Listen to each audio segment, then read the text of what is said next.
Hello, my name is Julia Borras, and I'm a researcher from CSIC that I'm working at the Institut de Robòtica i Informàtica Industrial at Barcelona. And I'm going to present my work on cloth manipulation tasks and encoding them as graphs of the states and transitions. So when we talk about cloth-like objects, the first thing that we realize is that most of the graphs are intrinsically non-prehensile, and not only because they are usually the usual platform non-prehensile grasp, but also because the object is never fully grasped. So you normally don't put all the objects inside your hand. Also, most of the tasks are by manual. There are different friction requirements because normally a lot of times we slide along edges, meaning that we need to have very low friction. And also, and of course, the high deformability, which means that both the hand and the environment conform a lot of shape to your object that is completely shapeless. And also that the environmental constraints are essential, not only as usually are important, but also because they actually conform shape to your object.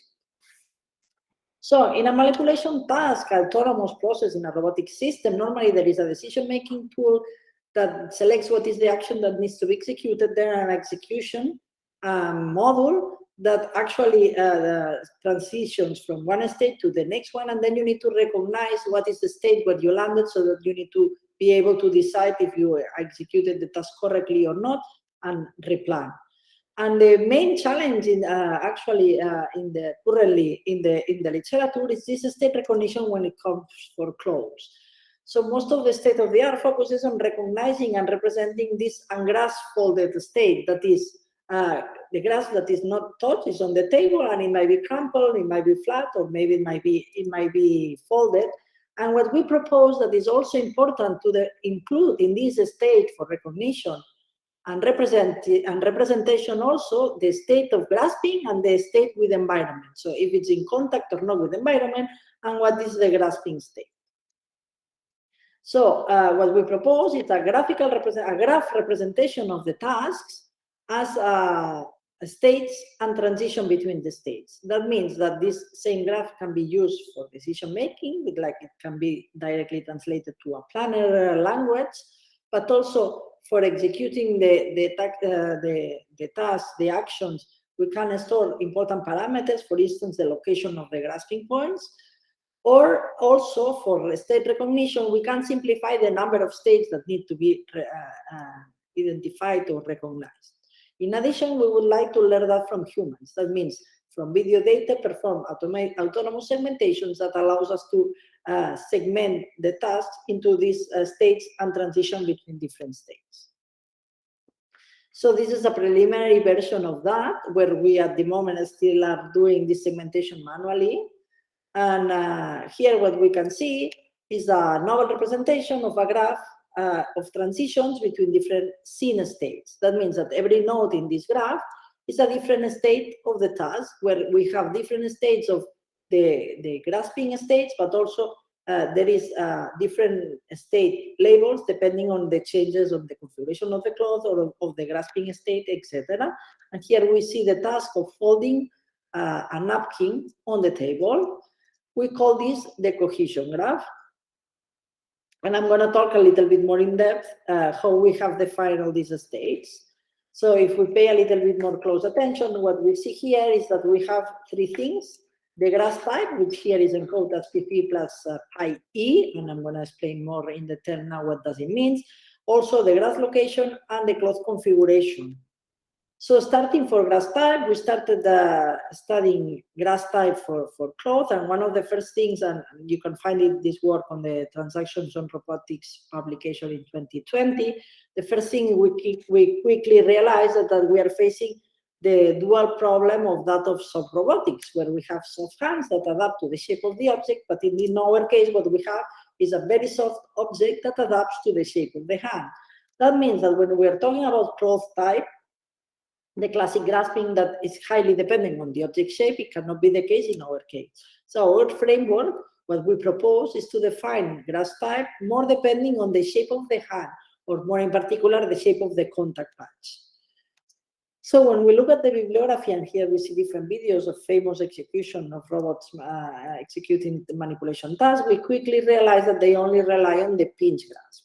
Also, if we analyze what are the grippers that have been used for cloth manipulation, We can also quickly realize that most of them, they rely only on the pinch grasp or maybe pinch combinations, but we can already see that for some tasks, they use, for instance, sliding the surfaces of the gripper against the table, or maybe in other cases also different geometries fingertips that allow them to do different tasks. For instance, using linear fingertips. So still on this same publications, what we did is define a framework for defining grass type for textiles using the prehension geometries, and we started with very simple geometries, defining points, lines, and planes, which can be either part of the robot, like intrinsic of the robot, but also extrinsic from the environment. So this means that this point, line, and plane can be either in black, the ones that are part of the gripper, but also the EX stands for extrinsic geometries. By combining these geometries, we obtain the definition of the grasp. For instance, a pinch grasp would be the combination of 2 points, which can be thicker depending on how you are actually executing the task. We actually used we based our framework using the usual old definition of virtual fingers and a pair of opposition forces from the overall bibliography. So by combining these geometries, you can obtain a lot of definition of different grasp types. This allows us to abstract from the human hand, but also define grasp from generic grippers. For instance, here we see the Pier 2 executing the folding of a towel, and we can define also double bimanual grasp. For instance, here is performing a double pin, so we put these two in front, and also the 2 pins, but also with the assistance of the planar extrinsic contact from the table. Also, here we see another example. Notice, for instance, that in the case that the cloth is not touched by the robot, it's also grasped by the extrinsic geometry of the table. So that would explain the first part of our note in the graph, the definition of the grasp type. And what we did in these transactions on robotics is actually review the literature to see what are the grasp types that have been used, and we did this taxonomy, where it seems that there is already quite a lot of variation, but when you actually check that the literature really has focused on this pinch grasp, and we think that it's necessary to go beyond that to be able to perform more variability of cloth manipulation tasks. In addition, this taxonomy also allows to define a classification of the type of transitions. If you are adding or removing existing contacts, if you are just sliding, or if you are using a fixed grasp, but then because the cloth is completely flexible, you are still moving the cloth, like for instance, when you're folding. Also in this same paper from Transactions on Robotics, we demonstrated that grasp type actually influences how you manipulate the cloth, so that is relevant and that is important to pay attention to what is the grasp type used when manipulating cloth by comparing the execution of a task, in this case the folding in the air, with these 3 grippers that have very different geometries. This one performs a grasp between 2 lines. This is a line against a plane, and this is a pinch grasp, like between 2 points. And here what we did is executing the task using an X-sense for wearing these grippers, so that you could track the trajectory and the velocity and acceleration of the hands. And of course, not only the trajectories are different, but what is more important are the accelerations. Here we can see a peak in the acceleration in the case of the gripper velocity, but also the angular velocity. Basically means that the correct choice of grasp type can really simplify the dynamics of a task, of a cloth manipulation task. So what we did is we focused on 3 tasks that we think that currently are not performed maybe with the correct grasp type. The pick and place folded cloth in the literature has been used with only pinch grasp, but when you observe humans, you realize that normally we use these white bases of the hands under, so that it could be like a planar surface to provide more support. When folding a t-shirt in the air, also this has been done in the literature using pins. But in our group, this is, for instance, people from our group, we quickly realized that the task could be much faster learned when using linear fingertips instead of just a pinch grasp. So that's we're proposing graphs that perform linear geometries. And also when tracing the cloth edge, this can be solved just with a pinch, that's correct. But one pinch needs to be very firmly attached and the other hand needs to be able to slide. This basically requires different friction requirements for executing one single task. So we propose this gripper. This is a publication on RAL from 2020 also, where the base fingers can split, and also there is a hidden part with a high friction that is hidden inside the thumb and can be pushed out. With this design, we can perform all these graphs, and we have the functionality of, for instance, picking folded clothes and providing a wider surface so that we prevent them folding. Also, different when we want to pick, this is, for instance, without the friction. If you apply the friction, then you can pick up bigger clothes, but also like this allows to slide along the edges, and then when you finish, you can activate the friction and then apply tension between the two grasp points. And finally, it's also designed to perform this folding in the air task, because the open finger also provides enough support to perform this task. Sorry. So what we also did in this paper is compare executing the task of piling and unpiling folded t-shirts when the base fingers are open or closed. And we will obtain a very similar result than what we saw before when comparing different grasp types, that the task might look very similar. Here we instruct the subjects to do it as well as possible. Humans can do anything. The thing is that when the cloth is bent, at the moment of placing, you need to do like a very fast manipulation so that the cloth flattens at the moment that you are placing it. Subjects can do it, but it's much easier to do it when you have a wider support. That's why here it appears a much lower velocity. Now we did a novel version of the same idea of gripper, where we actually could reduce the base of the gripper by moving the rotation axis of this base finger. And also now we don't use an extra motor for the extra finger, for the friction. But what we have is we have this piece that is hidden, and we push it out by continuing exerting force when after closing. For instance, here we see that if the motor keeps pushing, that this piece pushes out this hidden piece that allows with only two motors to do the same that we were doing before. So this, for instance, allows to execute tasks like sliding over an edge of a towel. So this allows that you only have to identify where is the first corner, and after you have it grasped, it's easier to locate the second corner. We're still working in this task to autonomously detect the end of on the edge. So now we talk about grasp type, but also one of the things that we consider is the grasp location. Because if what we want to do is describe a task, if we do it as a sequence of only grasp types, we probably are missing out a lot of what is happening. Like here, where you are performing an edge tracing, but like you only see, like it seems here nothing changed. But if you actually include in the state what is the location of this grasp, you can see more what is going on.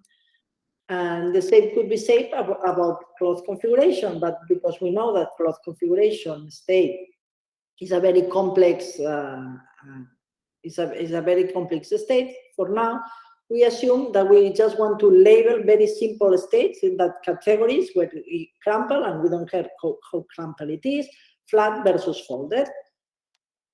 And also we have this semantic label about what is the task that is doing to execute the transition from one step to the other. And here we see an example of what we are doing. And for now, this is still done manually, and we are working on the recognition of these states in a more autonomous way, applying different techniques. And at this point, so you can see that at each change of these states and grasping, we perform a segmentation in the data and the labeling. And of course, when you observe that same task from different subjects, even though it seems they were instructed to do the same thing, folding 3 folds on the table, users do it in very different ways, like with a lot of different sequences of grasps. So then we can build this cohesion graph that captures this variability. We did that with several cloth, also with 8 subjects, and each subject performed the task 3 times. And of course, it's amazing subjects how differently things they can do things. So that, for instance, what we get at the end is like a collection of frames labeled with the same state. And now we are evaluating how easy it is to distinguish between them and to be able to recognize them. But also, like, what are the parameters for each one of them that needs to be recorded and saved data for being able to execute the translation, the transition between to the next step. So this is an example of all the variability of the task of folding a t-shirt in the air, because, as I said, there is a lot of subjects that maybe they do things differently, but it only appears one time in the data. So this can be simplified to when you assume that its transitions appears in our data at least 3 times. And we are using now, this is a working in progress. Now we are using these cohesion graphs in different projects from different perspectives. For instance, in the context of the Burke-Chistera project, we are using it for benchmarking, because one of the things that is easy to see here is that we can segment and identify the different parts of the task very easily, which is very convenient for benchmarking. And then, like, for instance, the first one can be evaluated by themselves, but maybe others are not, it doesn't make sense to evaluate them independently. One of the things that is very important in terms of evaluating success of grasping is that in the cloth manipulation is really linked to function. So this, we see the same grasp for the same object, but of course, depending on what is the task, this is considered a failure or a success, because in this case it needed to unfold, so that's what is happening is correct, and in this case, what it needed is to pick up the whole thing.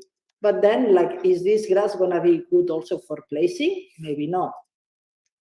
Also, the cohesion graph allows to a precise definition of the steps that needs to be benchmarked, and also it's interesting to study how the errors spread through the graph. Because, for instance, it might be that some steps accumulated in one of the transitions maybe can get corrected in the next one, and then it means that they are not relevant for the completion of the task. So, for instance, it's true in the case of edge tracing. The normal way of doing this edge tracing is you pick a corner, that you slide over the edge, then you place it flat. When you observe that from humans, you get a little bit more of variability as is normal. And what we can observe is that sometimes, as we can see here, the corner, this is basically symmetric here and here. That means that with the left or with the right hand.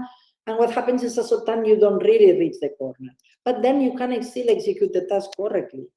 So in the context of our work of developing the task of edge tracing and then benchmarking it, we studied how important it is to reach the corner to be able to execute the placing correctly. So what we did is evaluating, we defined a measure of success in a continuous measure that measures how flat the cloth is after performing the same trajectories or adapted trajectories, assuming that the cloth is grasped in all these different locations of the corners, every time more farther from the corner.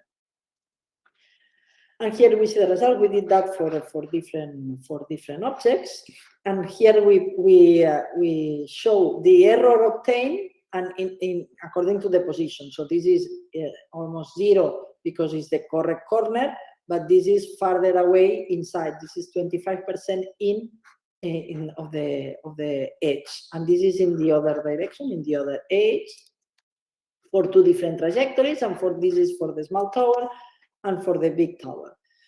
So what we can see is that, as expected, it really depends on the cloth type. If it's more deformable, it's more important to reach the corner. But for instance, for the towers, it's true that you can go as far as 25% far away from the corner, 25% of the full edge size, and still be able to perform correctly the task with very low error. So that means that at the moment of evaluating an edge tracing, of course, you don't need to consider to actually reach exactly the corner. This is differently when you want to evaluate the full task, because then you need to to define a measure that evaluates not only the success of the whole task, but also a measure of quality. We think is important because at some point it's going to be relevant when robots are more capable of doing things, to actually evaluate not only if they do it or not, but how well they can do it. So that's basically it. This is working on progress, and we are working with this graph on the recognition of states, also on the defining topological measures for the estimation of the cloud state and the identification of different cloud states, based especially on the border of the cloud. We are also using this cohesion graph in the context of explainability in the project Coherent, where we use the graph as a framework to provide a coherent explanations to robotic manipulation tasks that have several artificial intelligence processes in parallel, for instance, for the perception, the execution, or the planning.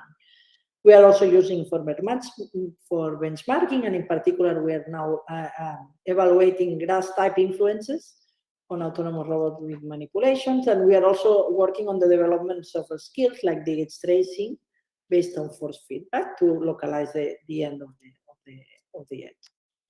That's our group. In parallel, in the parentheses, I put the number of women. We need more women in robotics. And that's all. Thank you very much. And please, if you have any question, let me know. Maybe send me an email if we cannot talk directly with this online presentation. Sorry, I don't know if it took too long. No, it was fine. It was fine. Thank you very much, Julia, for your presentation. Okay. So we have some time for direct questions. If someone has some, I had one for you, and maybe someone else will have one afterwards.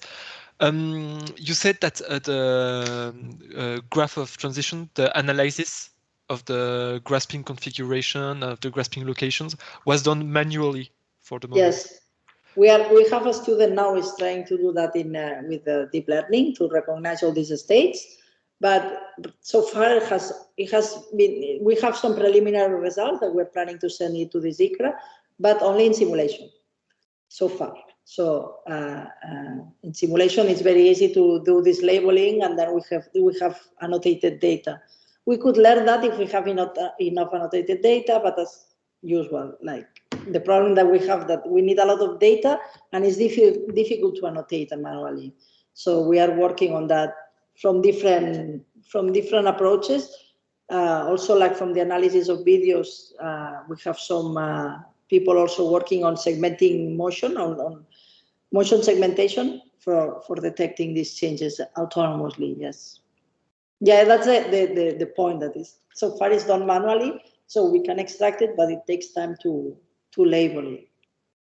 Okay, and do you miss a lot of different use cases, of different situations with what you have done manually?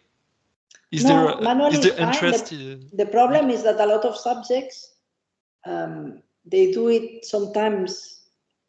Like with cloth manipulation, subjects manipulate, like you would give instructions and they do it very different. And then either you really tell them exactly what are the steps that you want, or there might be a manipulation that looks fine, but it's only one subject that did it once, because there is so many possibilities of the configuration space that sometimes they do things that just because at that point they thought that it was the most interesting thing, and then it doesn't appear anymore in your data, so it's not very useful. But yeah, so there is a lot of variability, and that's also an issue when it comes to learn, because you have a lot of data that is sparse. Okay, thank you. Thank you. So I think we also have a question from Dmitry. So Dmitry, welcome to this session, and please go ahead. Yes, thank you, Adrien. Very interesting talk, Julia. Thank you. So I was wondering if you could talk more about the issue of force feedback for the gripper, and doing things like sliding along the cloth. I agree is very useful. I'm just wondering, how are we going to get kind of the sensing in terms of force and tactile that's necessary to do things like this? It seems very hard. Yes, so we have a student working on that, and is using the force sensor on the wrist. So we are learning, so we are collecting data about those different trajectories and losing the problem is to be able to detect when you are about to lose the claw so that you can correct it before losing it. And when you lose it, there is a clear signal in the force. But the idea is that we want to detect that before we lose that. So we have done that on the sliding on the table, like with a finger that is a touch sensor, and manipulate on cloth and feeling that you are going over the edge on a table, and we have good results with that. And now we are trying to translate that when you are manipulating on the. So we are building a classifier that we are implementing a classifier that learns from a lot of data that can be easily, this one can be labeled with vision, with perception, and it's trying to detect that, no, when you are about to lose the grasp so that it stops. And with the idea that we don't really need to reach the corner, the idea is that we're going to design trajectories that, according to the size of the object, they reach sufficiently well, like close enough, but not necessarily exactly at the corner, just reading the force.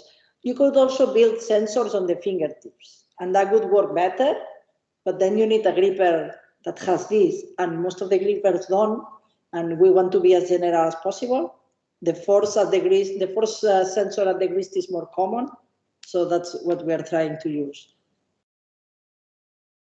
Yeah, I don't know if that was in this direction, your question. Yeah, definitely. It's just one of the challenges I see with doing it this way is variance in the kinds of materials that you have. Some are going to be more stretchy, some are going to be higher friction, lower friction.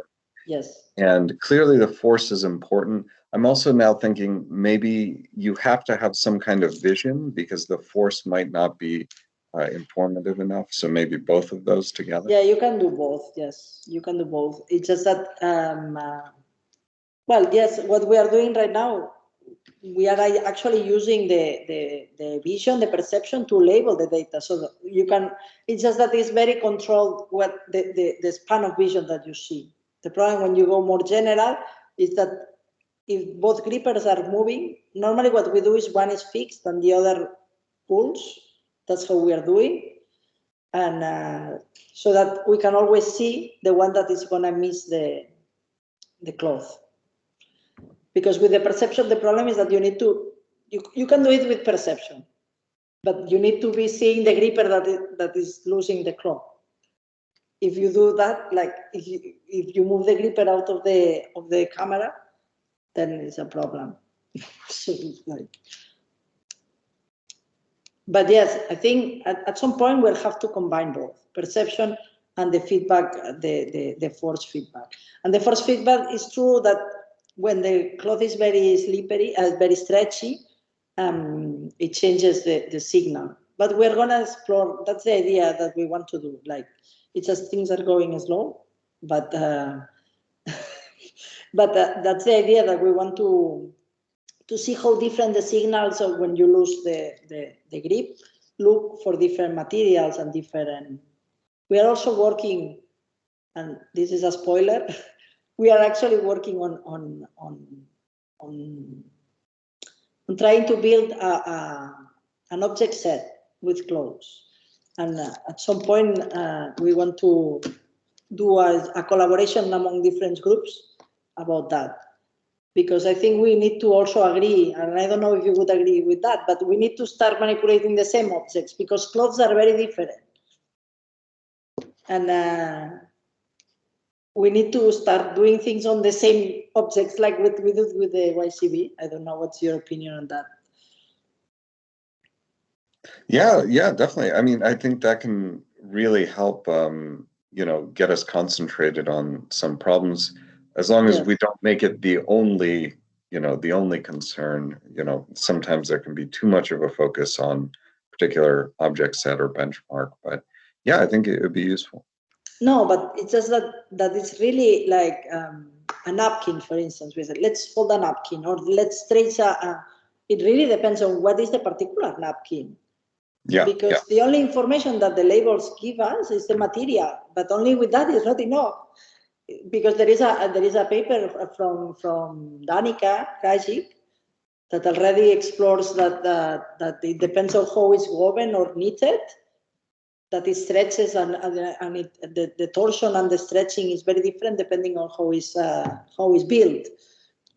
And this information is not in the label, so like it's difficult then to say let's use this kind of cloth, because really like they are all very different and they have very dynamic properties that are very different. So just saying a square napkin of this size is not enough. Yep, definitely. Yeah. Yes, indeed, we can agree that reproducibility of the yes, of the different experiments is still has a long way to go in our field. It's difficult at the moment to compare the different analyses of the different contributions. Okay, so thank you very much, Julia. It's Julia, actually, in Catalan. Julia, sorry. Like in English, it's just that people assume that it's in Spanish and then says Julia, but it's in Catalan. Okay, sorry. Okay. I won't speak in Castilian then. It's fine. So yes, thank you very much for your presentation. You're welcome. And I think if there are not any more questions, I don't think there are raised hands. No, it's okay. So we can switch to the presentation of Dmitry.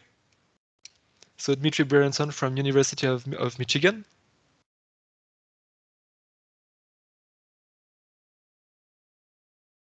So Dmitry, can you share your screen? Is everything working well or not?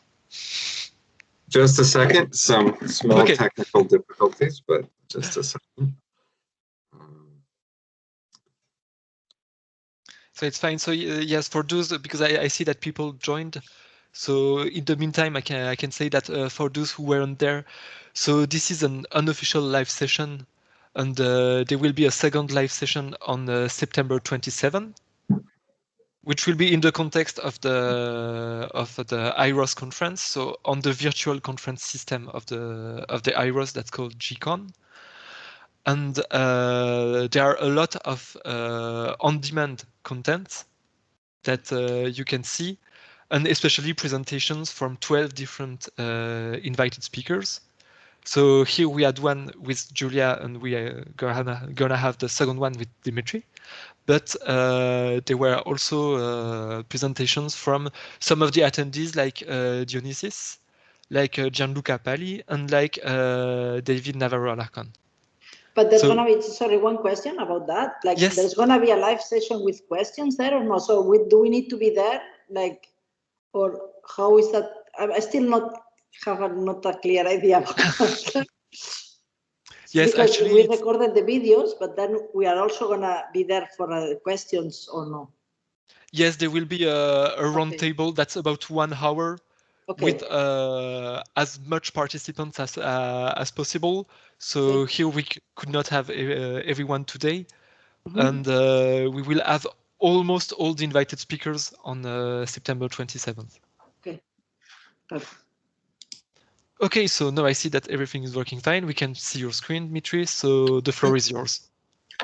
Great, thanks. So just for those who are watching the video that I submitted before, this is going to be a little bit shorter, so I cut out some of the related work and some of the other stuff to be a little bit shorter, so we'll have more time for discussion here. But if you want to see that stuff, please see the video. Okay, so I'm gonna not do much of an introduction. I'm gonna get right into the central question that I want to talk about today, which is what do we do when our dynamics models are not reliable? Now, what kind of dynamics models are we talking about here? Well, in this context, we're really talking about having some sort of state of a deformable object and some sort of action. Usually we're moving a gripper that's holding the deformable object. And then what we want the dynamics model to do is tell us the next state. So it basically maps from current state and action to next state. And of course, we need these kinds of models for planning and control. And the assumption in a lot of work these days, both inside and outside our community here, is that we can just get some kind of model of the dynamics, and we just trust it. We just believe that it's, you know, the best we can do, and we just stick it into a controller or a planner, and we say, well, you know, that's the best we can do. But of course, we know that these models are going to be reliable sometimes and not reliable other times, right? There's going to be certain dynamics or behaviors they model well, and certain ones they don't model well. Right?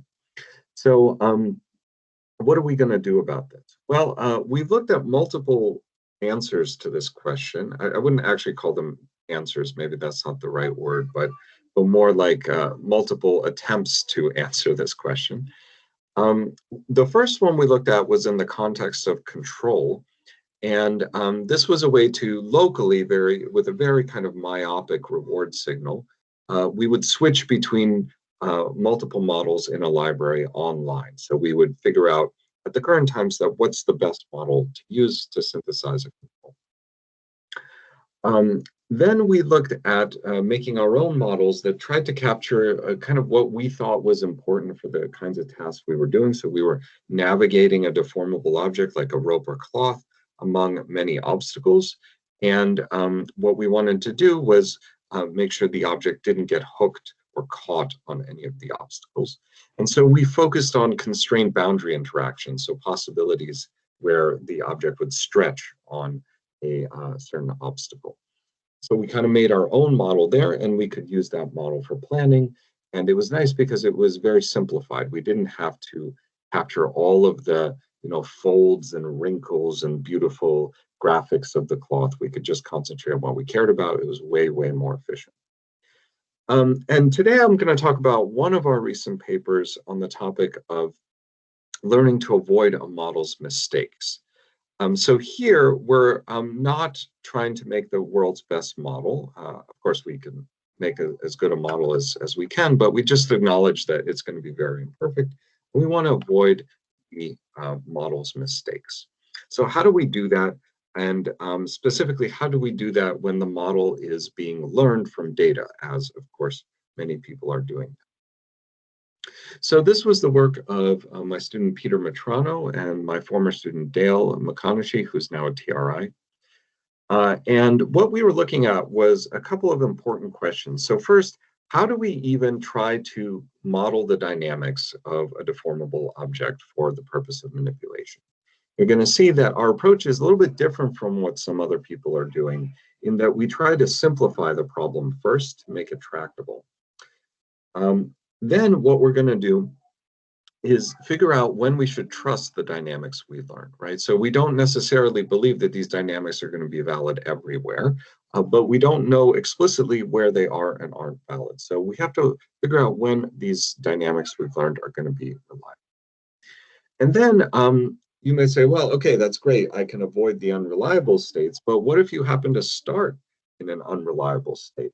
What if you happen to get disrupted as you're moving and you end up in this unreliable state? Well, then you need some way to recover. Otherwise, your robot is going to be your algorithm is going to be very brittle and won't be able to solve many important tasks.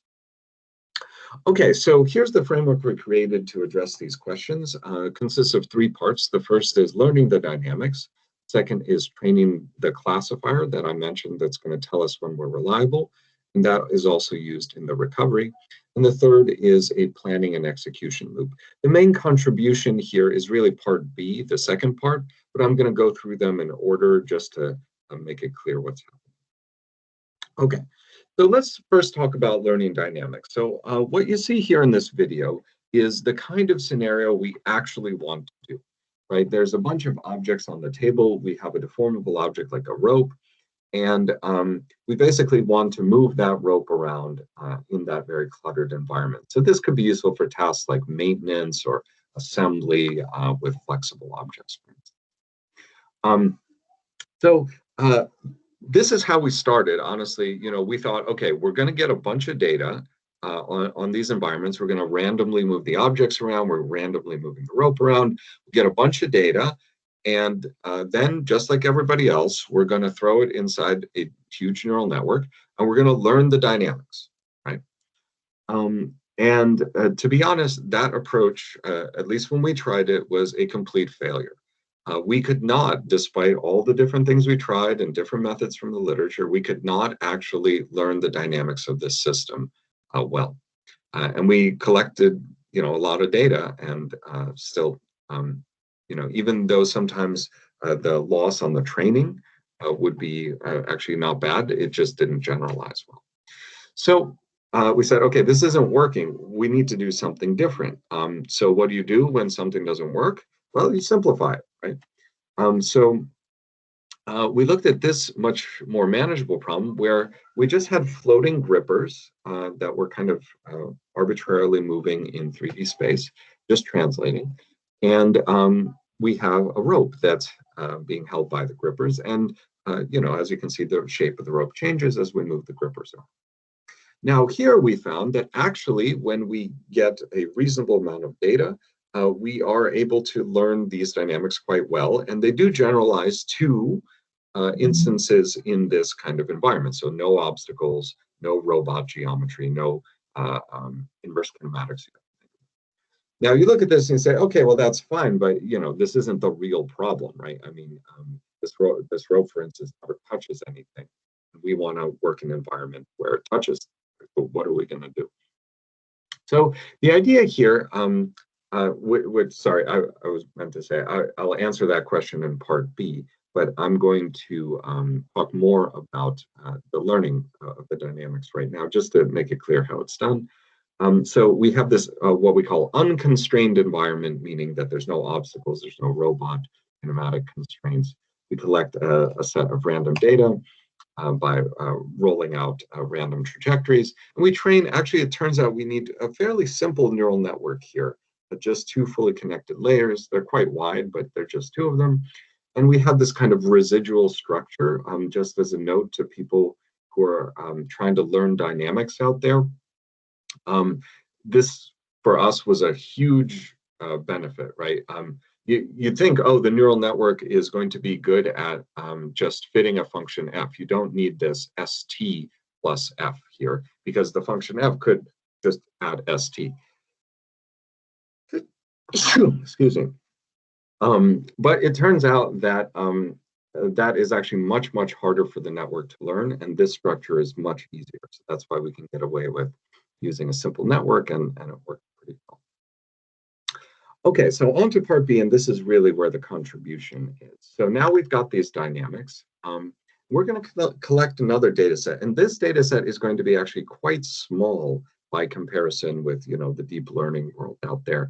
We have about 50,000 time steps in this data set, which it's not very much to train a network. And it's trained in this environment with randomly perturbed obstacles and random trajectories being executed. And then what we're going to do is we're going to label the data in terms of the prediction of our dynamics. So our dynamics might predict state, let's say, S hat 1. And when we actually execute that action, we get state S1. And we can look at the distance between those two states. And then we can look over a whole trajectory at the distances between the predicted and the actual. And if the trajectories basically diverge, then we know at the point of divergence, when that distance basically exceeds a certain threshold, our model has stopped being reliable. And after that, we can kind of just discard the rest of the data points and keep these ones labeled green and red that you see there. So now you've got those labels, and you can put those into a different neural network, basically use those to train a different neural network. That's, again, fairly simple, but here, because we're now thinking about obstacle geometry and so on, we have to also take into account the obstacles in the environment. Now, the way we do that is by using a voxel grid that's local to the current state of the rope, right? So we look around the rope, we extract all the voxels that are nearby, and we feed that in as the kind of local geometry through these convolution layers. And it turns out that this classifier can actually do quite well at capturing whether a given input, given state and action, will produce a reliable estimate for the dynamic, from the dynamics. Okay, so that's how the classifier works. But as I said before, if you just reject any state where your dynamics are unreliable, you're going to be very limited in what you can do. And what you really need to be able to do is recover when you get stuck. And what does it mean to get stuck? It means that for the given state you're in, you can basically look at a set of possible actions, and it should be a fairly large set. And you can check, is the classifier going to say you're reliable for any of these actions? If the classifier is rejecting all the actions, if the classifier is saying you're unreliable for all these different actions, then there's no way to plan. You're basically stuck, right? The planner can't produce any action that's going to be deemed reliable. So what you need to do is recover. Now, here's what this looks like. We start in a state where we're contacting this object, this blue state here, right? And our dynamics has never seen anything like that because remember, it was trained without obstacles. And so as we try different actions, different transitions, basically, we just get reject, reject, reject from our class. So classifier saying, I don't know the result of any of these actions. So how are we going to then recover? Well, it turns out that we can use that same data set that we used before to train the classifier to look for instances where recovery happened. So what does that mean? That means that there are going to be states where the classifier predicts 0, which means unreliable. But anyway, the robot did something in the training data from that state, right? When I say predict 0, I mean over a set of actions, not just one action. So it predicts 0 for many actions, but yet, you know, the robot did something in the training data, and the result was some other state, right? So if that other state is then deemed reliable, then that's an instance of recovery, right? That's an instance where we moved from a state where the classifier said, this is not something I can predict well from, to a state where the classifier said, well, at least for a few actions, or maybe just even one action, the state is actually reliable enough. So that is what we call an example of recovery. And we can use these examples of recovery to basically train yet another network. We call this a recovery network. I'm not showing the details of that, but it's fairly similar to what you saw before. So this recovery network is then going to give us a score for how much recovery we can expect for a given state action. And then we can use that to select the best recovery action online. And usually we have to take several recovery actions. So here it did a recovery action. Now it's again saying, oh, I'm stuck. It's doing another recovery action. And now it's close enough to what the classifier has seen before that we can start doing planning. And the planner is now going to take over, and it's going to use the classifier to make sure that it doesn't get stuck again. Okay, so on to part C. This is actually the planning and execution network. So the idea is that we're going to plan, and I'll talk about the planner in a second. If we get stuck, meaning that we can't plan, we'll do recovery. If not, then the planner will produce some kind of solution, or at least time out and give you the best solution to date, meaning at the current time. And then we're going to execute, and we just kind of loop in this loop here until we're done, or until we hit it. So how does the planning work? Well, here it's quite simple. We're using a standard motion planner. It's a kinodynamic RT. And usually with these motion planners, you have a constraint check, which is usually just checking collision, right? Of course, we can't check collision here because the rope is going to be touching things all the time, so that it's not a collision check. Instead, what we have is the classifier, which is telling us, is this going to be a reliably predicted motion, right? So to that effect, we just replace the collision checker in the RT with our classifier check, and that rejects unreliable transitions. So this basically looks like this. We're holding the rope at the ends here, and we want to move the center of it, let's say, to this target over there. And as you can see, the rope is starting in a state that it's contacting something, right? So this is actually going to need recovery, but we're going to do recovery, and then we're going to plan and get to the goal, right? So that's what it looks like when the planner produces. Okay. So we tested this with several experiments. We did basically two types of things. One was dragging rope. In the interest of time, I'm not going to show much about that, but a gripper is dragging this rope, and the end of the rope has to be placed somewhere. And we also did this dual arm rope manipulation one. And we compared to learning the full dynamics using the same amount of data and also ablations of our method. Our metric is really the distance to goal. If you're within 5 centimeters, we count that as a success.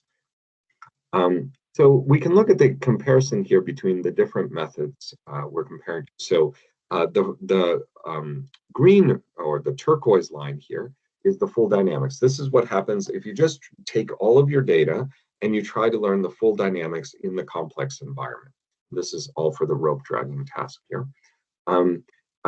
To reach the goal within 5 centimeters here, you get about a 35% or so success, right? Not that good.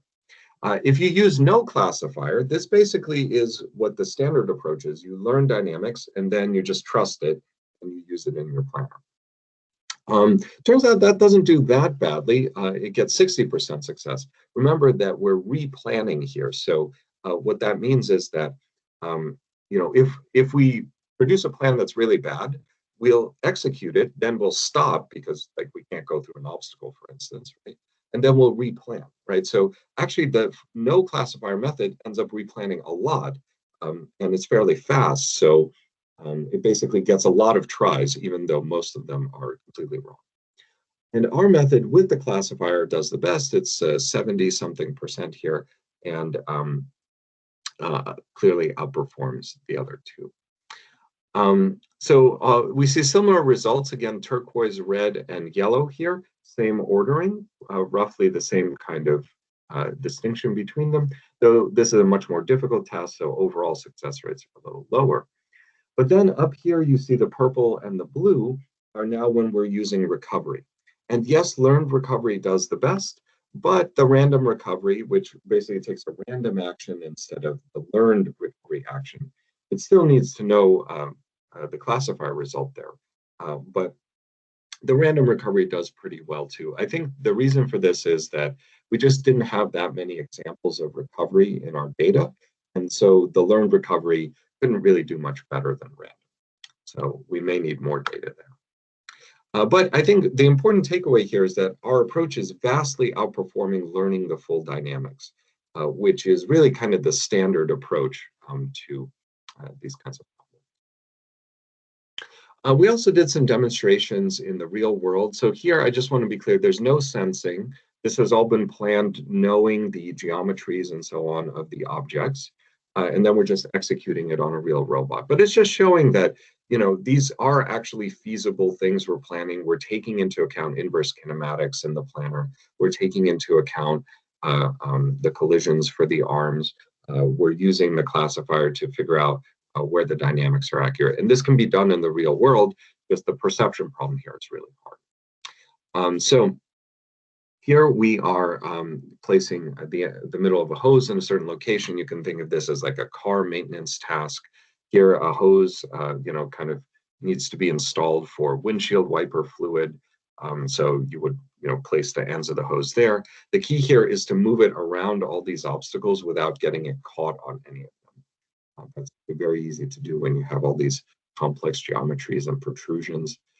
Here we're starting with something under one of the protrusions and it needs to be moved out. So this could be like when you're installing the engine using the straps, you have to then take the straps away without snagging them on things. Right, so what you're seeing here is basically a proof of concept that yes, this actually can be done on a real robot, given the perception issue is resolved. I'll talk more about that in a second. So what I showed you was just one of our recent papers about learning to avoid a model's mistakes.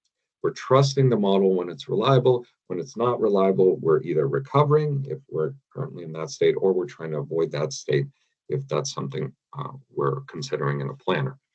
But I want to get back to this question of what about perception, right? Because what you saw there in the real world had no perception.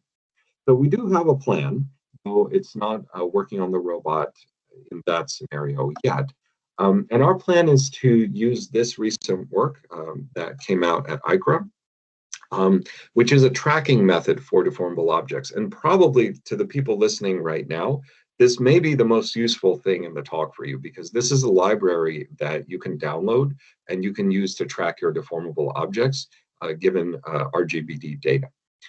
So it's quite robust, and it's specifically designed to handle occlusions and to think about things like self-interceptions and collision with obstacles, so that your tracking result doesn't penetrate through obstacles. Here's just one example. You're dragging a rope, a lot of it is occluded. Previous work on the bottom will mess this up and scrunch up the points. Our work doesn't do that. Here's a case where we have a known obstacle. Other work can't handle that, doesn't take it in properly or at all. We can take it in properly and make consistent results. Here's an example where we're kind of putting one part of a rope over another and then lifting it. This could really cause self-intersection, right? There's no reason the tracking result would respect the topology here, but we have a method that will allow you to do that. Here's another example just to show this isn't just for rope, you can do it with cloth. Again, we have a known obstacle here and we're draping the cloth on top of it. We can still track the state of the cloth despite it being heavily occluded. It can even extend to things like folding, right? With folding, you don't want a self-intersection or self-penetration, and we can avoid that with our method. So again, if you're interested, please check out this link below or the paper that's referenced here, and we would be happy to help you out if you want to use that code. Okay, so with that, I'd just like to thank my lab and my fantastic students who did all of the work that you saw here today, and also thank our sponsors and open it up for questions. Thank you very much. Thank you very much, Dmitry, for your question, for your presentation. Sorry. If anyone has questions, I invite you to raise your hand. I will start with a question that I have. So I think the part that you presented, that you said was the main focus of your presentation, was very interesting. I wondered if so there's a very useful metric that you introduce, which is the probability of recovery, like to check which states are the best to recover from. And I was asking myself if you could skew the planning method in order to maybe favor intermediate states that give the best probability of recovery. Yeah, that's interesting. So currently we're not doing that because if we have a state that needs recovery, that means we're unreliable there. And when we're planning, we want to avoid those states.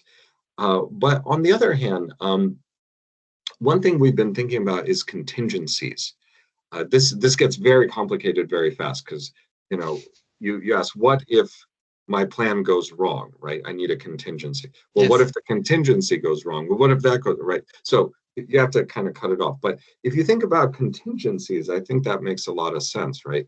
That let's say I'm planning and I find a trajectory and I'm executing it.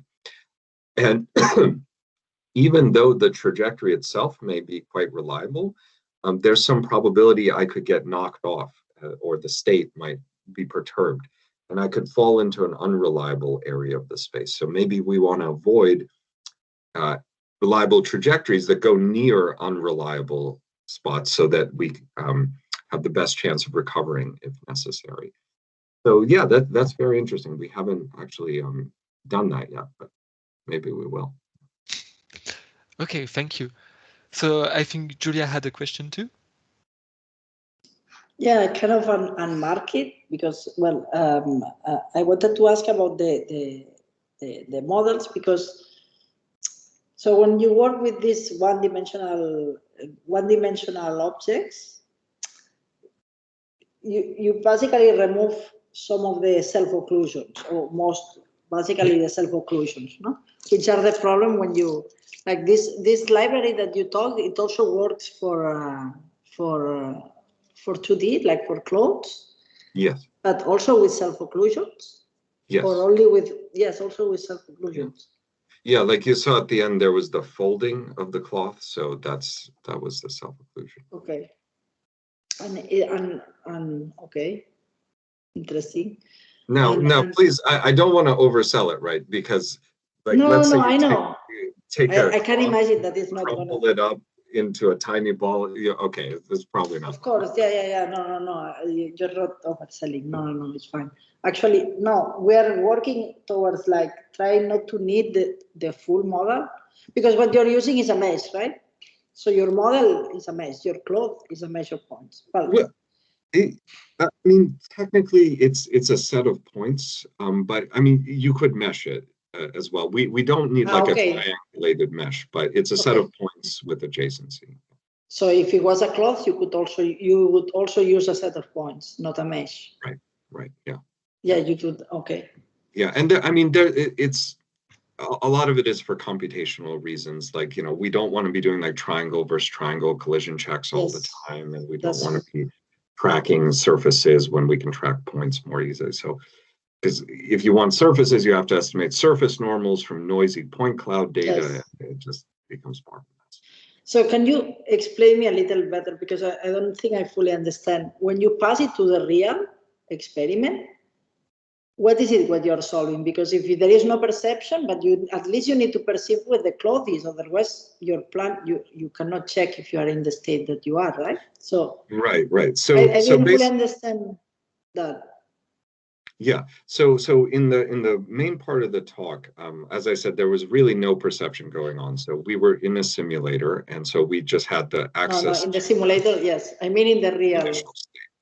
In the real world, those were just demos. So we assumed we knew all the object locations, and we knew the starting state of the rope.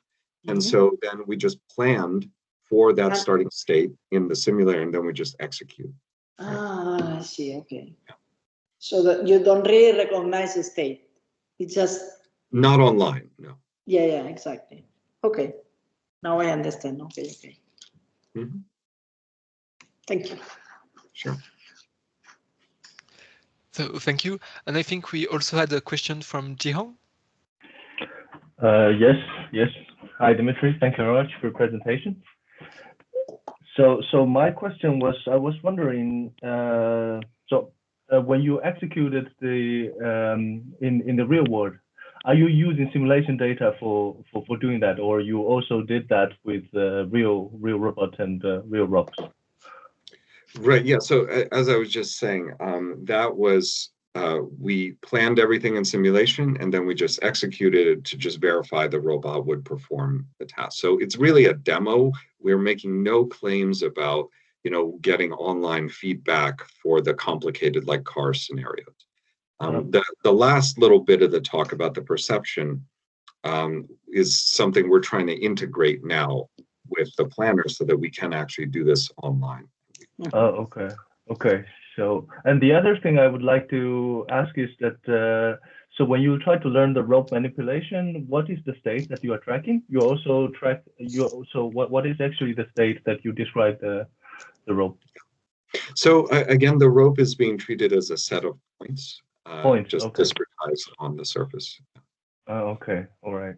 But then if I imagine if you have more complex objects, then the state would actually grow. Would that actually affect your method in this case? Right.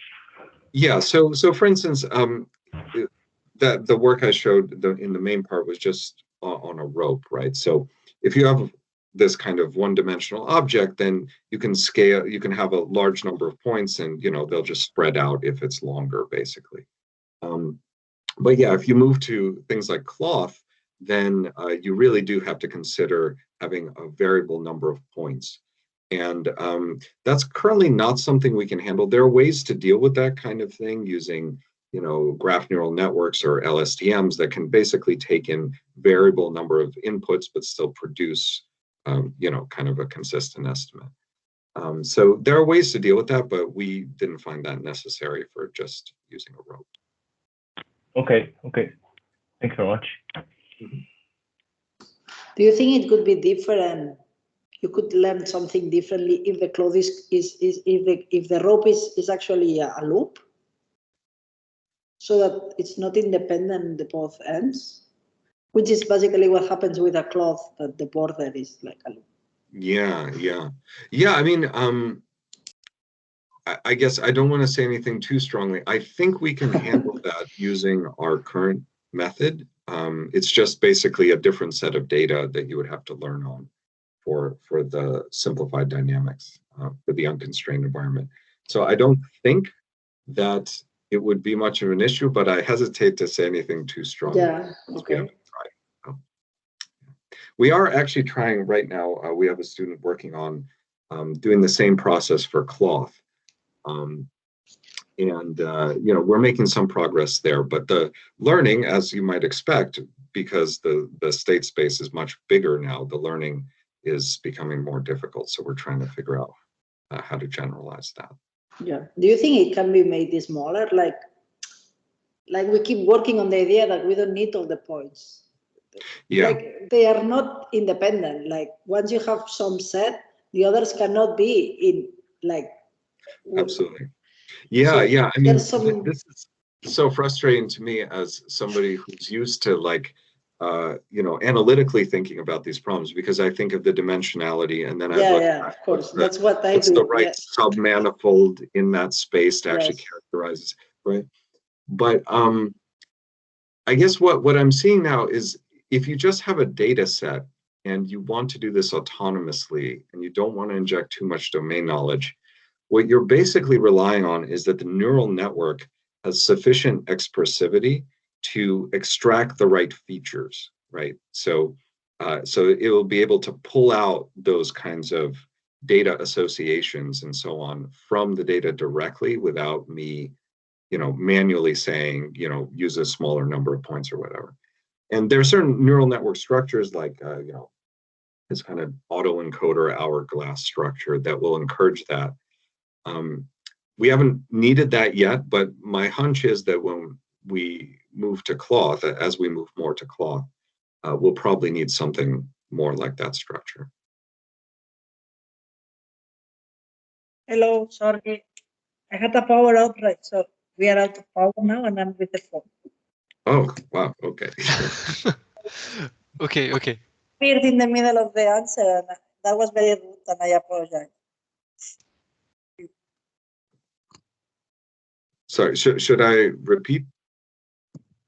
Yes, maybe I think you could repeat because actually I think Julia had a problem right as you were at starting your answer. So okay, well I'll try to make it shorter because I talked a lot. But anyway, so in summary, I think what we're relying on when we're doing this data-driven approach is that the neural network is sufficiently expressive to extract the features from the data that would explain those kinds of lower dimensional manifolds or the data associations between dimensions of the data.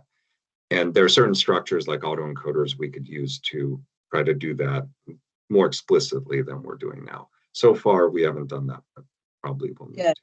That's it. No, that for me is crazy because then you don't. There is a mathematical definition of that, and we are actually developing that. We have a student that is developing a model based on that. But then, of course, you always go back to the points because at the end you need to know where all the points are if you want to draw it. But we kind of, and it drives me crazy that we need to learn that with black boxes that we don't really learn it. Maybe the machine does, but we don't understand anything of what is going on. And Well, I think we just have to understand it differently. You know, like we can't have the same expectations that we have for an analytical model, right, of the kind of understandability. But my hope is that by doing things like what I showed, where we learn a classifier that's saying, well, the model is wrong here and it's trustworthy there, it's a different kind of understanding. It's much weaker, but at least it's telling us, well, at least, you know, don't use this model in this scenario, right? Which is really, as engineers, something we want to know, right?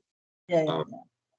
And the other thing I'll say is that with these networks, it's if you do encode to some lower dimensional structure, often you'll have a way to decode, right? So that if you're in that lower dimensional space, you'll be able to generate maybe even a distribution of higher dimensional states that correspond to that lower dimensional state, right?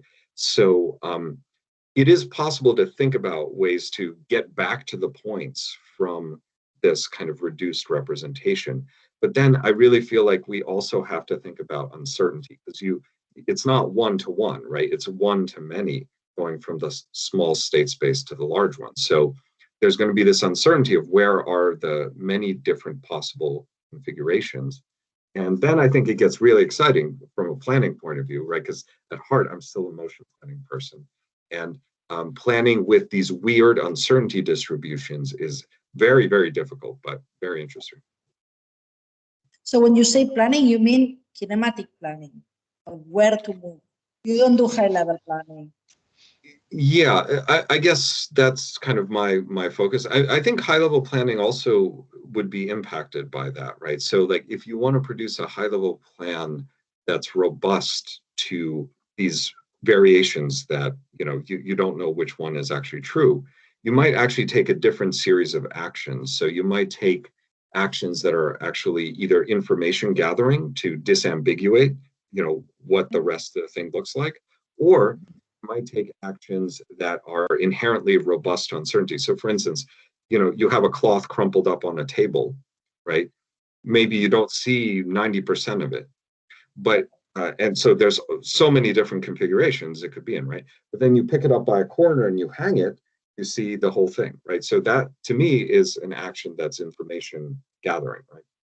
And if you want to think about disambiguate or uncertainty robust actions, right?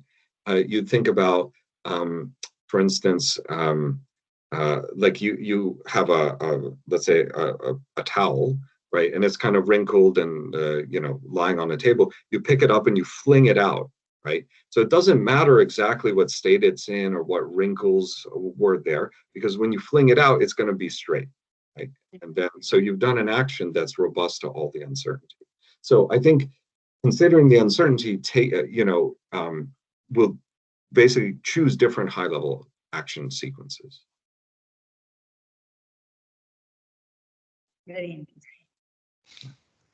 Yeah, all great ideas, right? Yeah, we just need to fit.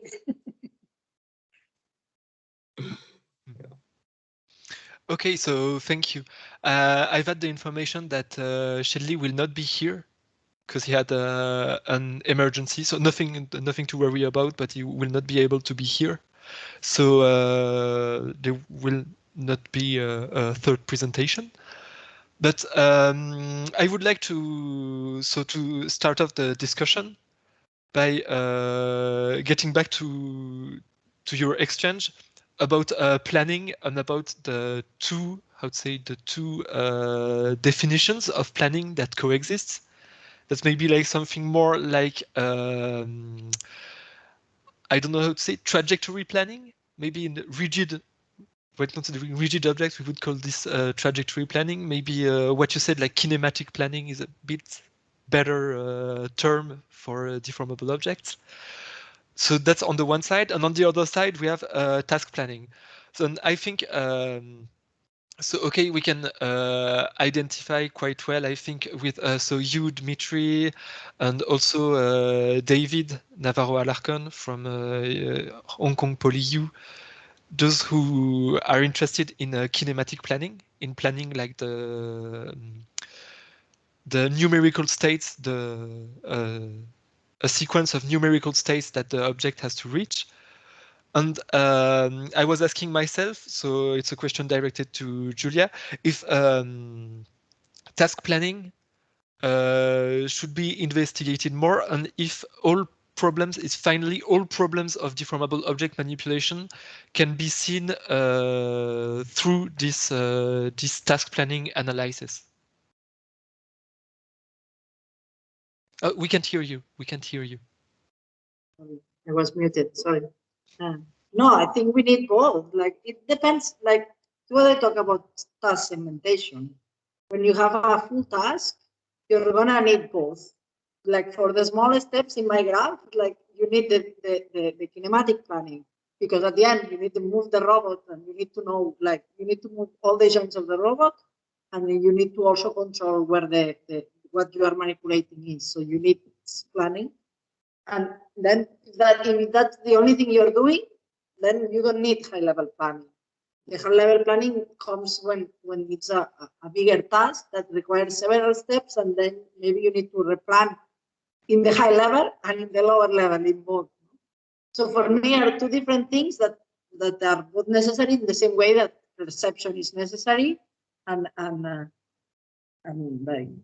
the way you plan it's two completely different problems. So I don't even like compare them too much.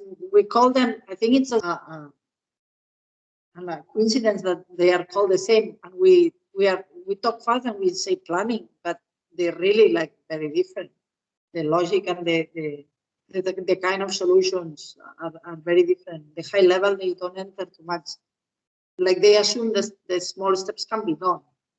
And I don't know, like that's, yeah, and they are both necessary. Like all the steps in the process are necessary, which is the problem when you work in robotics and you need to solve everything to make a demo. And, like, definitely, yes. Otherwise, you need to fake it, and sometimes it's difficult. But yeah, I think all is. And regarding this aspect, I think one of the big problems for going from task planning to motion planning to kinematic planning is that you go from a semantic state to a numeric state. What do you think about this? It's obviously a tough nut to crack. Are there novelties on the subject, recent works that direct us towards certain ideas? What do you think about this? Well, are you asking me? Yes, I'm asking you. No, there are, like for rigid objects, it is still an issue also. Like, I just got my light back. And this is still an issue also for rigid objects. So it's still ongoing, and it's basically the bridging of the gap between the semantic representation and the real like person. That's why in my talk we are in the future, we still haven't really done it, but the idea is that we will have these states that are mostly semantics, that they're going to be linked to something that is not semantic, that is the kinematic. And then it's just a matter of how you implement it, that in your implementation you have the link between what is the semantic, and it has to be it's not a one-to-one relationship, because from one semantic state you can have a lot of like kinematic states, like particular states, and what you care is what makes them different. Like in a cloth, for instance, it can be folded in different ways, but it's the same semantic state that is folded or partially folded. And kinematically, it can be very different how this is done. So I think there is not a lot of work done in closed, definitely. In rigid objects, yeah, there is like this bridging the gap between all these affordances and all these like links between the actual objects and what they are for, and what is the use, and what is the task that you can apply to it, and all this. And this is still unexplored because in closed, I think, because it's still not at that point. Like we're still trying to solve the recognition of all these states. Yeah, okay. So maybe the field is still a bit young, needs more advancement on the perception part, things like this to really begin to investigate this. Well, now I'm talking without fully knowing if there is already some contribution in this field that I don't know. Of course. But, we are trying to work in bottom up and like bottom up and up and from up to bottom also, like, because we are already working on these semantic representations without really still knowing how we're going to do the low level representation. And we have some ideas and we've been testing, but still nothing published. And so that's where we are trying to contribute in this link. No? But I think it's going to be more a matter of linking it in your implementation. Like you have this semantic representation that can be implemented in all these many ways, and basically that's where we're working, like how to identify or how to classify all the possible different infinite states, that kinematic states of the cloth and the robot, and how many labels do we need basically to be able to understand like that. And that's what is still not clear. We have done this proposal, but it's not yet like proven that that's enough. Probably it's not enough. Like we will need more complex. Yeah, okay. The difficulty is that you have to do it. You have to do it by hand. You have to propose the classifiers that do this. You cannot expect to. Can you expect to automatize this? Like the classifications to detect novel grasp structures. Let's say this. Yeah, that's what we are. That's where we are aiming to do that autonomously. Like our idea is try to identify what are the features that need to be tracked, that they lead to different, like for instance, a crumpled state, as Dmitry said also, like you don't care how it's crumpled. You just care if there is a corner that you can spot, you can grasp it, and that's going to give you more information. From the semantic point of view, all these crumpled states, is that enough to have just one label that says crumpled? Also, it can be crumpled when it's already grasped. So there are different levels of crumple. So probably just one label of crumple is not enough, but it's almost enough in the crumple. Then the fault that there is more structure probably is different, because it's not the same. It has several folds. If it's fold diagonally, that is fold. So there is more semantic states that are going to be needed for the high level thing. Like, but and then it matters also what is the model that you are using. Like how simple can the model be, and how difficult it is to link it to something that you can understand, so that it's easier to link it to the semantic state. If you learn it with a black box, you have a low dimensional space, but then you will need a lot of data to link that to the semantic space, because you don't. So what we are trying is to put a little bit of structure there, like maybe use the borders only, and with the borders we can probably already define the state. Maybe it's not going to be enough then to do the low-level planning that Dmitry does, so that you need the full. But for recognizing what is the state and putting a semantic label to it, maybe the border only is enough. Actually, with only the border, the cloth is fully constrained mathematically.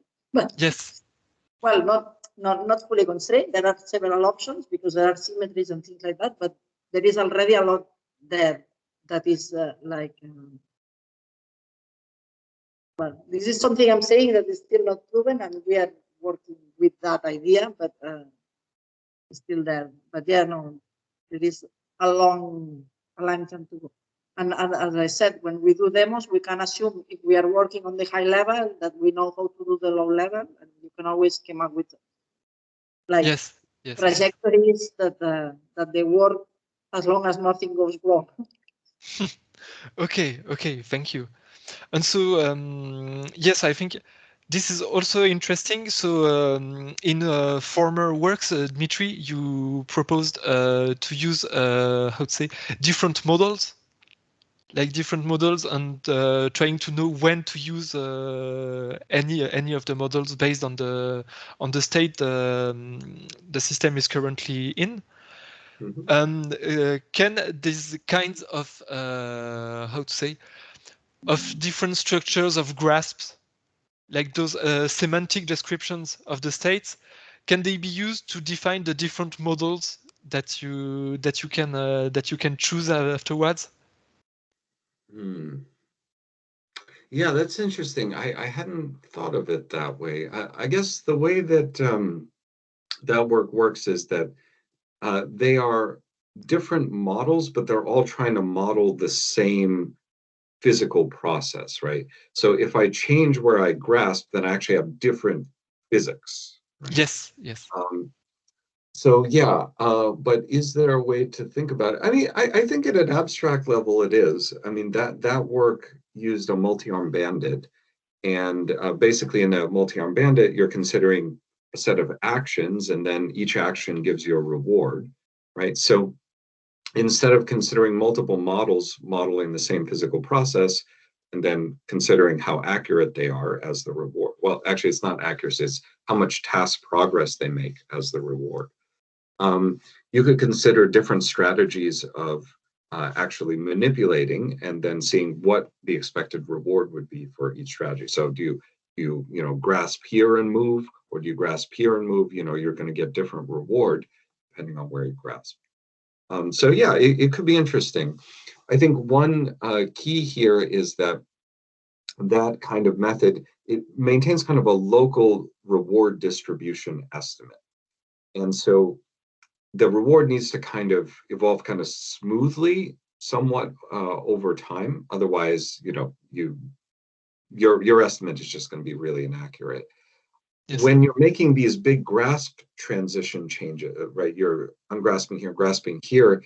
First of all, the state of the object is going to change drastically, and the reward you get may change very drastically too. So depending on the condition. So I would have to see if that was too severe for our method to actually track accurately these big reward changes.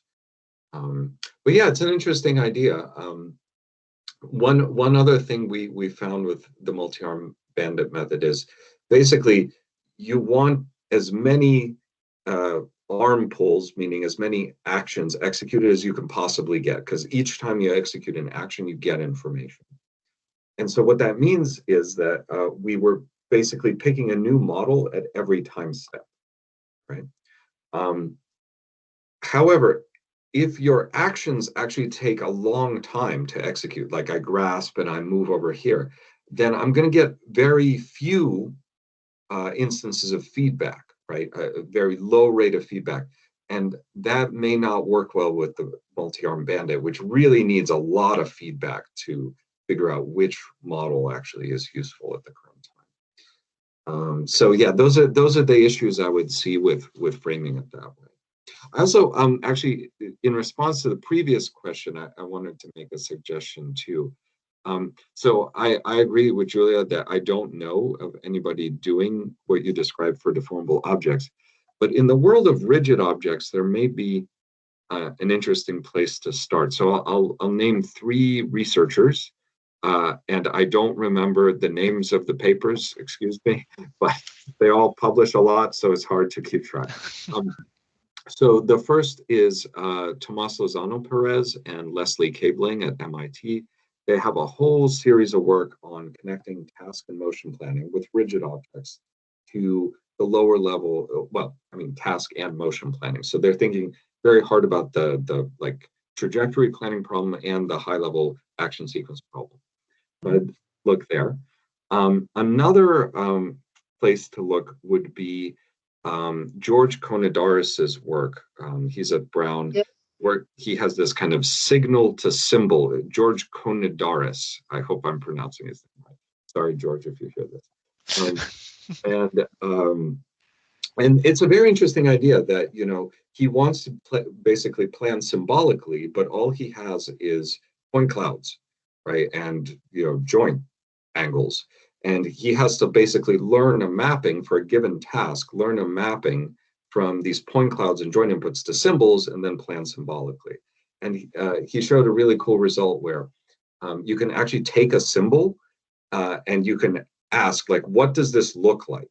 And it will produce kind of a idealized point cloud or a sample point cloud for what it thinks grasping is, right? Or what it thinks opening a door is. It looks like, you know, this kind of hazy door point cloud. So it's really cool. I encourage you to check that out. And the third person I want to mention is Animesh Garg, G-A-R-G. He did some work when he was a postdoc at Stanford. Now he's at Toronto, but when he was a postdoc at Stanford on learning sequences of manipulation actions, again, rigid bodies.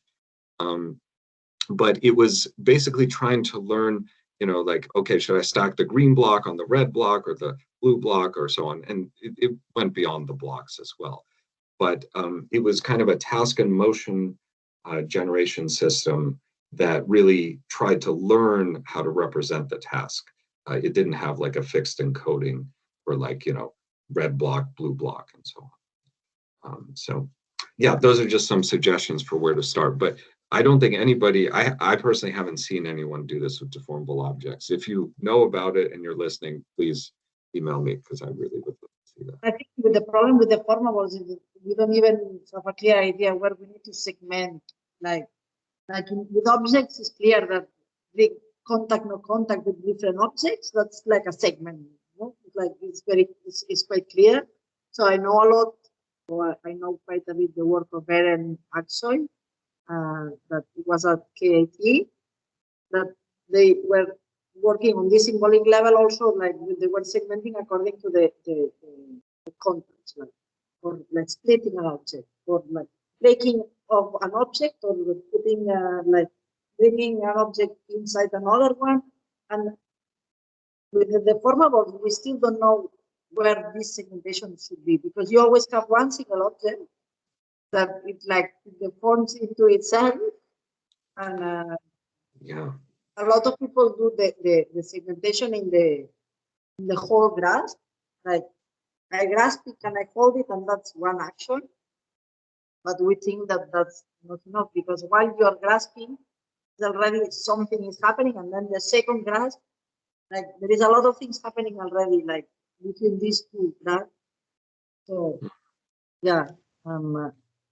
Yeah, absolutely. And, you know, it makes me wonder if, you know, a kind of first step to transitioning from the rigid semantic learning stuff to deformables is to just kind of fake the deformable object as a set of rigid bodies almost, right? So like you would have, you know, each corner of the object could be considered like its own rigid body, and then relationships between them could be extracted. I don't think it's going to be that simple, but maybe that's an easy way to like do a first step on trying to integrate this. But I think at the end of the day, the kinds of things we want to extract are going to be much more sophisticated than, let's say, just the corners. It'll be relationships, you know, about, you know, the pose of the cloth relative to itself, you know, like how cover, like if I'm folding, you know, a cloth over itself and I want kind of a perfect fold, then, you know, the imperfection of the fold is like how much the two sides are not overlapping. Yes. Right? It's like this junction, whatever, I don't know. But you know, how do you encode that? Because that's not like a constant point that you can track, right? That's kind of like a, you know, changing shape based on the configuration. Yeah, so plus you need to correct it. The problem is that it's not easy to correct it. Yeah, it's not easy to correct it, and I would argue it's not easy to represent it in a robust way, right? Without like hard coding, this is the thing to look at, right? So well, it's not continue. You kind of have to leave that state to correct it. So you kind of need to do another manipulation, like restart almost. So, yeah. I mean, it reminds me a little bit of like in the rigid body world, you know, let's say you have two blocks, you know, red block on top of a blue block, and you want to move the blue block somewhere, like there's error in the position of the blue block. Well, first you got to take off the red block, and you move the blue block, and put the red block back on. So you kind of, yes, it's a little bit. Actually, so now that you mentioned that, that's interesting because it's linked to, I think, to one work that we did. There was a postdoc here working that Fabio Straceri, and we have some publications on that. He was a mathematician, so his work is completely theoretical. But the idea of these 4 corners of rigid objects, that's what we started working in, that the configuration space of the clock was defined by the relative position of these 4 points. And then, like, they could define point-based configuration space based on adjacency of points and relative position between the semi-planes defined by each 3 points and the relative position of the 4th point. And it was interesting because they could basically define a map where you could see adjacencies between the states, which is basically what you just said. Like, you cannot go from one state to the other without passing sometimes through others because they are not adjacency. So that was the idea behind, just that they did it from the it's a mathematical contribution where they have to they are trying to implement the represent the configuration space of the clock as the relative position of these 4 corners, which is a little bit the idea of like representing them like as rigid objects, and then like the states are like so it's a similar idea to this one. Yeah, but it's still at a very theoretical level. So still. Okay, thank you. Thank you. So yes, indeed, a very interesting topic that of translating from the semantical to numerical level. I had a question specifically for you, Dmitry. So in what you showed, like the complexity of the state and the complexity that was induced in the dynamics of the system was due to the very cluttered environment. Yeah. Like physically cluttered, geometrically cluttered, because of all the objects, of all the obstacles that were put in the environment. So the complexity that is introduced by those obstacles, would it be the same if we had like different constraints on the system? Like maybe we can think, instead of obstacles, of deformation states of the rope. Like maybe the rope can only have a certain curvature, and afterwards it starts being damaged or something like this. Do all the constraints, how to say, can all the constraints be tackled the same way that the simple collisions can be? Yeah. So, well, just to clarify a little bit, so collisions are allowed, right? Like I hope you saw the rope touching things and so on. It's just we don't want collisions, or first, it's not. I want to differentiate between collision and contact, right? So contact is allowed. Interpenetration, of course, is not possible, right? But so we don't want to do that. But yeah, so what kinds of constraints can we actually represent is a really good question here. So we went back and forth on this, and really for us in this framework, a constraint is something that changes the dynamics of the object for a certain set of actions, right? So like, let's say I have a rope that's just hanging and I move it. With no constraint, the rope moves almost translates, right? With a constraint, it will deform like around an object, right? And so for us, that's really the kinds of constraints we handle. What we can't handle is a constraint that is universal, meaning that let's say the rope, you learn for a rope that hangs down like a loose rope, but in fact, this is not a rope and it's a wire that's bent in some shape. What that will produce is that your dynamics model is going to be wrong everywhere. There's going to be no state where your dynamics is correct, and therefore the planner, the recovery, everything will just fail. So yeah, we cannot handle those kinds of things. So it has to be a kind of local disruption to the dynamics, which an obstacle is, right? But not a global change. So what about nodes? Like, could you detect that's depending how you do it, you might angle the thing, and then of course that's it changes the dynamic also. Like, yeah, exactly. If you have a knot that you tie in the rope and it significantly changes the configuration, then that's not something we can handle. What we would do for cases like that is we would just learn a different simplified dynamics, right? So there would be dynamics for wires, perhaps, with some CSIC to tell you what the bend of the wire is. Maybe you would have, if you're tying a knot, you would have different dynamics you've learned for knots. I believe like Jeanette Bogue's group has done something in that area too. but what about getting away from, like, if you have a long rope, it could happen that due to whatever movement you do, you create a knot. Could you actually detect that before this happens so that you avoid it?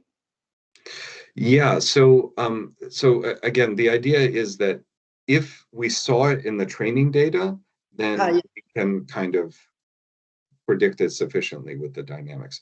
If the training data had no knots, then a knot would be this kind of surprise. Unfortunately, it's a kind of error where it's almost impossible to recover, right? Because in order to recover, you have to kind of untie the knot somehow, right? Which is going to be very, very unlikely that you would actually sample an action sequence. You kind of see it. You could actually check the topology of the segment of the cure, and like you could go back, like when you see that you start going towards a torsion, like, or a breath is called, that is like very high, you could basically go backwards, and then like for keeping, like, there are indexes, topological indexes. Yeah. One-dimensional plots are relatively simple, that you can just keep them low enough so that you know that you are not tangling the thing.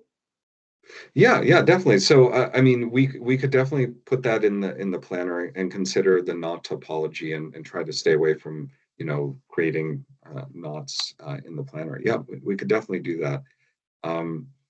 I guess the spirit of the work is I want to tell it as little as possible, right? And of course, yes. How much of that domain knowledge do we inject? Some, probably, right? But I'm not sure exactly where that line is, honestly. And then, if you have this for rope, then when you move to cloth, do you have to define the cloth topology in a different way? And how do you do that? These are really hard questions.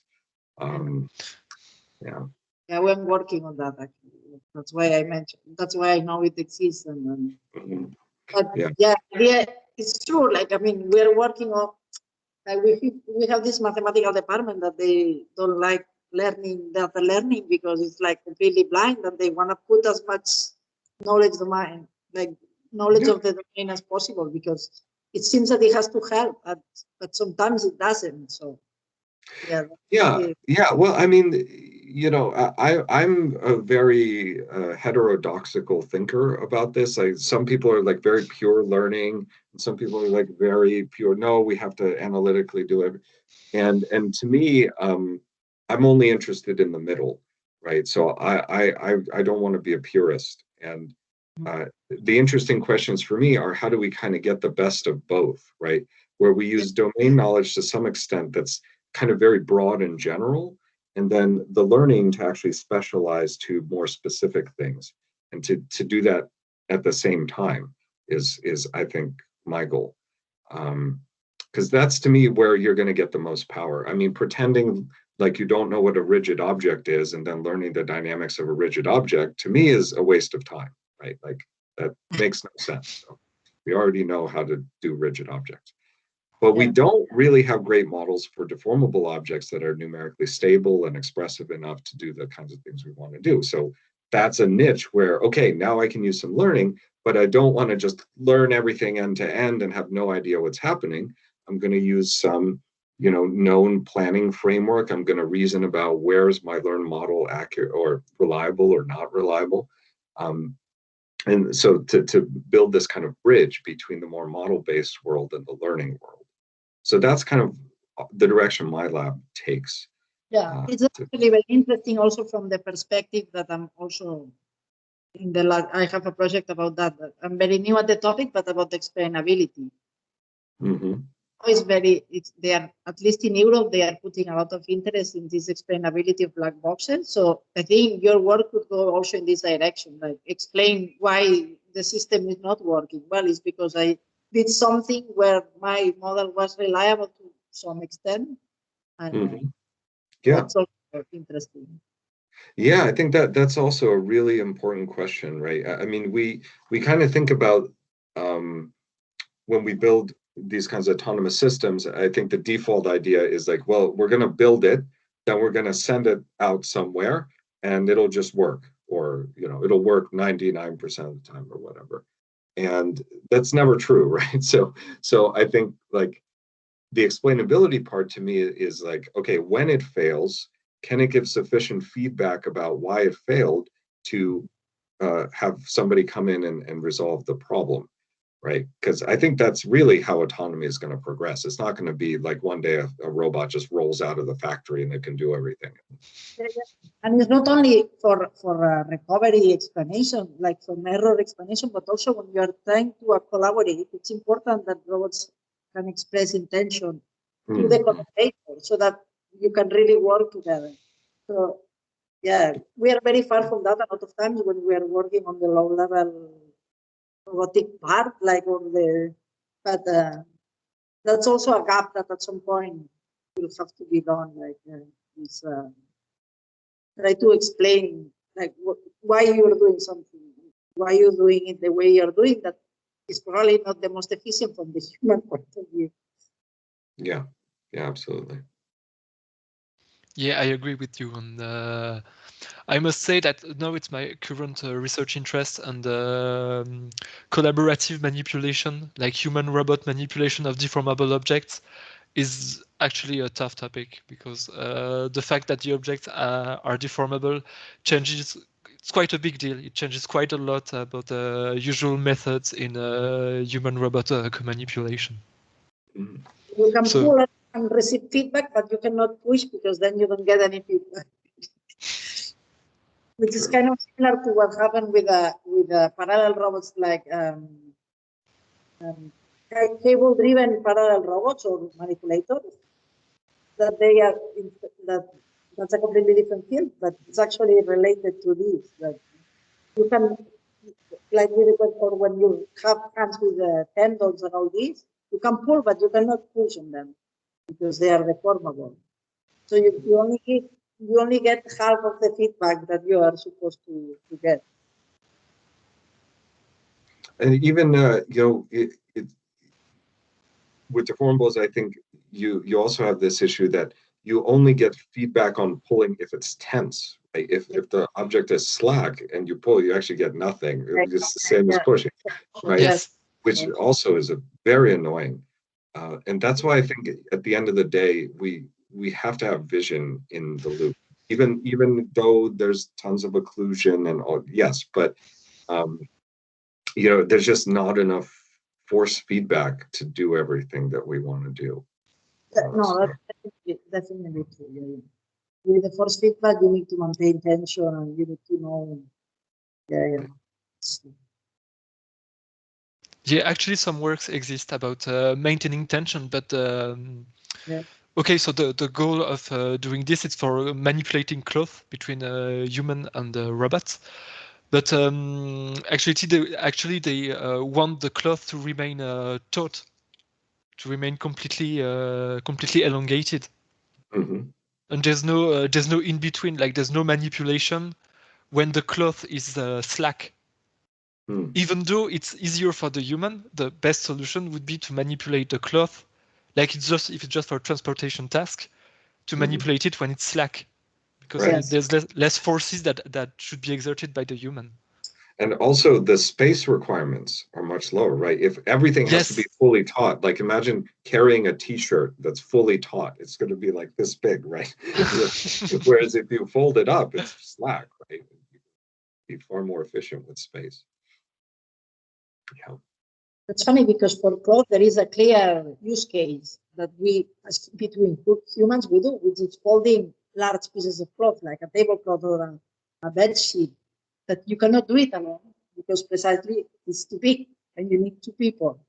And we do like, so that it's funny because it's a task that has a very clear use case, and that is clear that you cannot do it as a single person, so that you need a helper. And you don't need to keep it in tension. Actually, you cannot do the task if you keep it in tension. You can transfer it, but you cannot fold it like that. Yeah, of course. So, okay, I think we're reaching the end. I don't know if anyone has anything to add. I would just like to add something like about the dynamics of the roads, because I see that we have colleagues from the RoMaDO project here, which is a European project which tackles the problem of manipulating cables and wires in the wiring industry. So they are trying to have some contributions at the moment. So Gianluca has appeared. So Gianluca, maybe you can introduce what you very fast what you are doing in this project, because it resonates with what Dmitry has presented. Oh yeah, thank you for this opportunity.